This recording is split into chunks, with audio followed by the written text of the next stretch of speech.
As it becomes an increasingly divisive topic, it can make people feel uncomfortable and not welcome. In fact, a survey from the American Psychological Association found more than 2 of 5 young adults are skipping holiday gatherings because of political differences. How are we supposed to handle it? What are we supposed to do? That is a great question. So we have the expert in the house. Joanna Massey is the author of the book titled Free Speech is Not a Free Pass to Spew Hate. She's here to help us navigate through topics with grace. Welcome to New York Living. This is a topic I think we can all relate to in some way. I hope so, and thank you for having me this morning. Of course. So the holidays, why is it that for some reason there are some folks who decide this is the perfect time to talk about politics? I think there's a combination of things.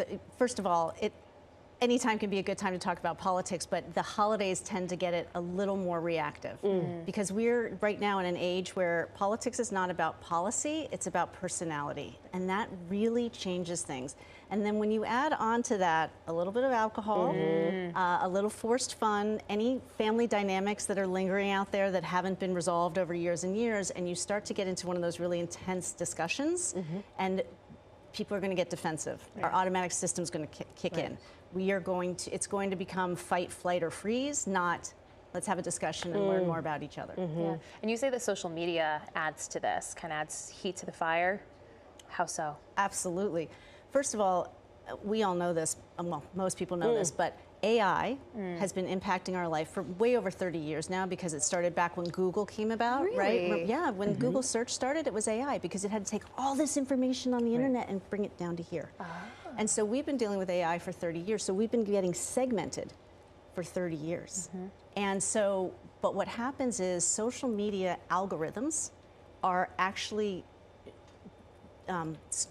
programmed, right? They're programmed to keep you scrolling. Right. Well, what keeps you scrolling? Intense emotions. Right. Anger, hatred. Right. Things that you want to comment on, you want to forward. Clickbait. Yes, you want to, you know, it just keeps you engaged. Yeah. Happiness and fun and cute and cuddly don't keep you engaged. So I like to say that, and I say in my book, our problem is not red or blue, it's green. Right. Meaning it's not about Democrats or Republicans, it's about money. Right. The social media makes money by keeping you scrolling, and so those algorithms are programmed to keep you scrolling. It is not the most popular thought that gets out there. It's the most salacious thought that gets heightened. Yeah. Yeah, the more people that engage, the more likely it is to come up on your algorithm, right? That's right. And then information that used to take years, if not ever, circulate can now go around the world in a hot 5 seconds. In a hot second. Gone are the dinner parties where you were sitting and trying to remember the name of that actor that played in that movie. Let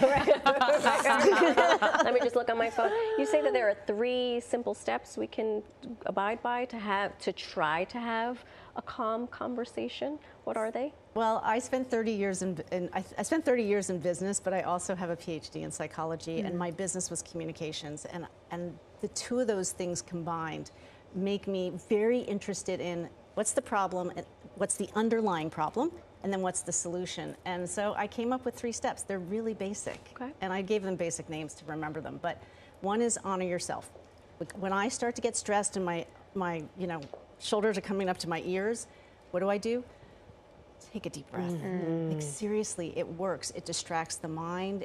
It calms down the body. People think that's silly, but it's actually true, because you need to keep this part of the brain, the part that's like self-control, rational thinking. You need to keep this guy going, not the automatic brain, which is going to come in and, attack. Right. Yeah. And then the second thing is honor your neighbor. And what does that mean? I'm not going to talk to you like this. I'm going to say, you shouldn't think that. How could you think that? How dare you? That's not going to work. You're just going to escalate it, right? So if I say, though, hey, I look at it differently. Can you explain to me why you feel that way? Tell me how you got there. Like, come at it from curiosity. Come at it from a perspective, I want to understand this person.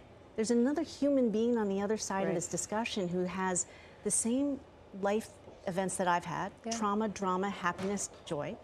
So be curious. And then the third thing is, you just ask that person to share about themselves, you got to share about yourself. Right. You got to tell your own story. Right. Right. So you want understanding. Because when you understand someone, you're not going to be as upset. When we can have empathy, we're less prone to jump and judge. Yeah. Right.